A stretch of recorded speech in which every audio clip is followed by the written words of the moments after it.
April 6 మధ్యాహ్నం 12 గంటలకి నామకరణాన్ని ఆవిష్కరించారు. ఆవిడ విజయరాజ సింధియా గారు. అనంతరం వాజ్పేయి గారిని భారతీయ జనతా పార్టీ అధ్యక్షులుగా ప్రకటించారు. ఇది ఢిల్లీలో జరిగింది. అదే రోజు ఈ పార్టీకి ఏం కావాలి, ఈ దేశానికి ఏం కావాలి, భారతీయ జనతా పార్టీలో ప్రధానమైనటువంటి లక్ష్యం ఏంటంటే,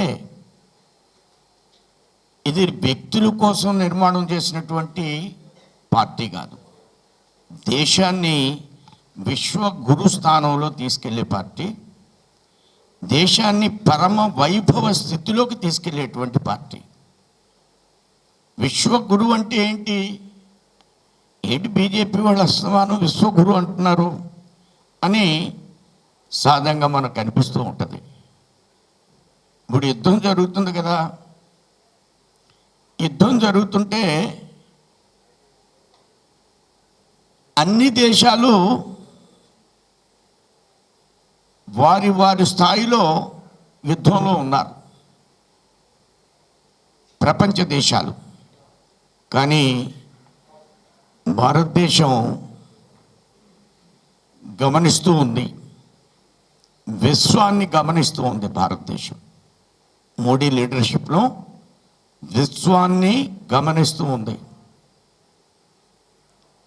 ఎవరో నిన్నే చెప్పారు, ఆఫ్రికాకి ఉచితంగా కోవిడ్ వ్యాక్సిన్ ఇచ్చామంట. ఇప్పుడు దాని మూలంగా మనకి ఏమి రావాలో వచ్చేస్తున్నాయి అక్కడి నుంచి. అంటే ప్రపంచాన్ని ప్రేమించడం, భారతదేశాన్ని విశ్వగురు స్థానంలోకి తీసుకువెళ్ళాలంటే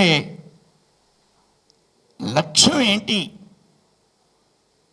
ట్రంప్ బలమైన నాయకుడు కావచ్చు, కానీ భారతదేశం యొక్క ఆలోచన ప్రపంచ దేశాల్లో శక్తివంతమైన దేశంగా తయారవ్వాలి.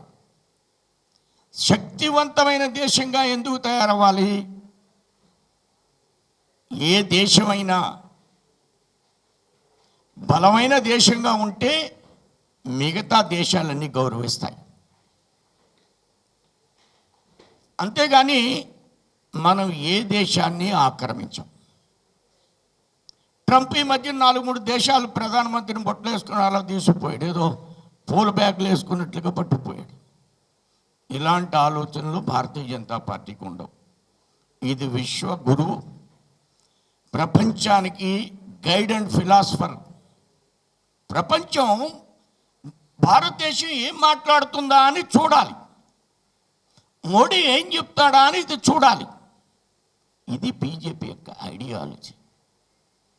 ఇది వ్యక్తుల కోసం ఏర్పాటు చేసినటువంటి పార్టీ కాదు, ఇది దేశం కోసం ఏర్పాటు చేసినటువంటి ఏకైక పార్టీ, క్యారెక్టర్ ఉన్న పార్టీ, ఐడియాలజికల్ ఓరియంటేషన్ ఉన్న పార్టీ.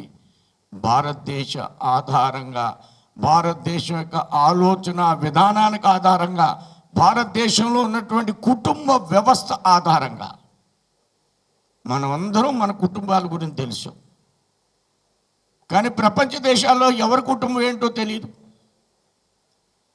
చాలా ఆశ్చర్యకరంగా భగవంతుడు మనల్ని నిర్మాణం చేశాడు, భారతదేశాన్ని.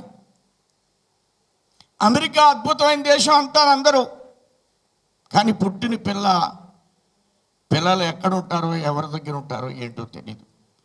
కానీ ఎంత వేరియేషన్ ఇచ్చాడు భగవంతుడు మనకి. ఆ దృష్ట్యా భారతీయ జనతా పార్టీ ఏర్పడిన రోజునే ఒక 3 విధానాలు ప్రకటించారు వాజ్పేయి గారిది. సంఘటన, సంఘర్షణ, సమరచన. 5 బిందువుని కూడా ఏర్పాటు చేశారు.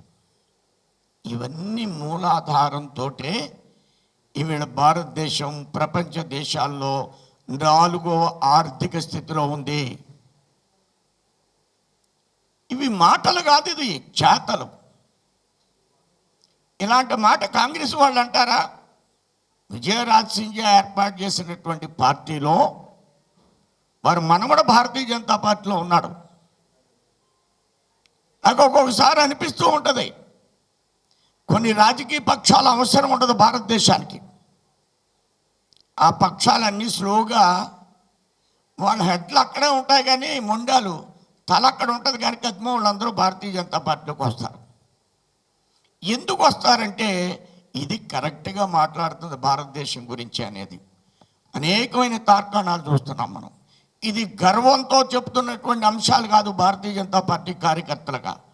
ఇది బాధ్యతతో మేము తీసుకున్నటువంటి అడుగు, ప్రతి అడుగు కూడా స్పష్టమైనటువంటి భారతీయతో, స్పష్టమైనటువంటి భారతీయ ఆలోచనతో ఈ దేశాన్ని ఈవేళ 4వ స్థితి అంటే 3వ స్థితికి వెళ్ళిపోతాం.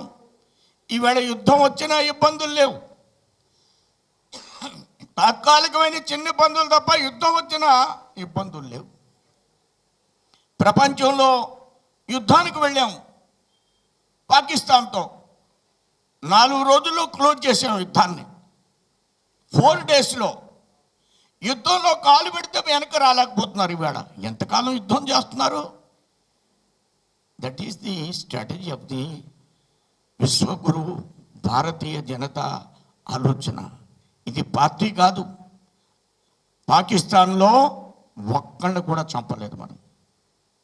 పాకిస్తాన్లో ఒక్కళ్ళని కూడా చంపనటువంటి యుద్ధం. కాళ్ళు పట్టుకున్నారు మరలా వచ్చి. తప్పుడు నడతతో ఉన్న పాకిస్తాన్ యొక్క పాలకులు. ఇది philosophy of the Bharatiya Janata party. ఇది ఈ ఫిలాసఫీని ప్రపంచం గమనించాలి. ఆలోచన మన దేశమే ఒక ఋషి పొంగవలు ప్రవచించినటువంటి దేశం. దాని ఆధారంగా ఈవేళ మనం ముందుకు పెడుతున్నాం. అందులో రాజకీయ పార్టీలు అయితే మీరందరూ ఏదో రాజకీయ పార్టీ అంటే ఏంటంటే జగన్ క్యాపిటల్ గురించి ఇలాగ అంటున్నాడు. ఇది మనకు రాజకీయం. కానీ మాకు రాజకీయ పార్టీ అంటే పివి చలపతిరావు గారు ఒక 55 సంవత్సరాల పార్టీలో పనిచేయడం, రామారావు గారు 60 సంవత్సరాల పార్టీలో పనిచేయడం, వెంకయ్యనాయుడు గారు 60 సంవత్సరాల పార్టీలో పనిచేయడం. పార్టీ కోసంగా దేశం కోసం పనిచేస్తుంది భారతీయ జనతా పార్టీ కార్యకర్తలందరూ కూడా. ఇది నచ్చుద్దా? ఇది ప్రెస్కు నచ్చుద్దా? లేకపోతే రోజుకి ఎక్కడన్నా ఎవరన్నా తీసిపోతే, సంసారం బాగా జరగకపోతే ఈడ పార్టీలోకి వెళ్ళిపోతే అది వార్త అవుద్దా? ఏది వార్త కావాలి వీళ్ళ దేశంలో? ఆలోచన చేయండి. అలాంటి ideological commitment, orientation, character development, family ఆధారిత ఆలోచన విధానంతో ఈవేళ భారతదేశం సెల్ఫ్ సఫిషియెంట్ కంట్రీ. విదేశాలకు ఆయుధాలను అమ్మే కంట్రీ, విమానాలు ఈ దేశంలో తయారయ్యేటువంటి కంట్రీ, అలానే డ్రోన్స్ ఈ దేశంలోనే తయారయ్యే కంట్రీ, సెల్ఫ్ సఫిషియన్సీగా అనేక అంశాల్లో ముందుకు వెళ్తున్నటువంటి కంట్రీ, క్యారెక్టర్తో కంట్రీని ముందుకు తీసుకెళ్తున్న ఏకైక రాజకీయ పక్షం భారతీయ జనతా పార్టీ మాత్రమే. Thank you.